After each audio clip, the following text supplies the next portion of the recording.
Kecil dah potong, bawang dah potong. Kita ambil tepung rangup.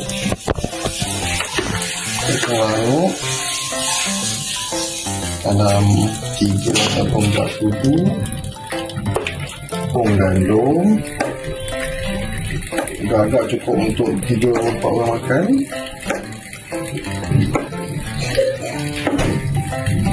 Tambah serbuk kunyit.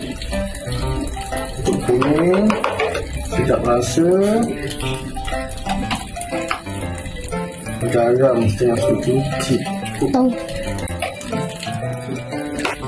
Sejuk macam mana ni masak? Wait a minute.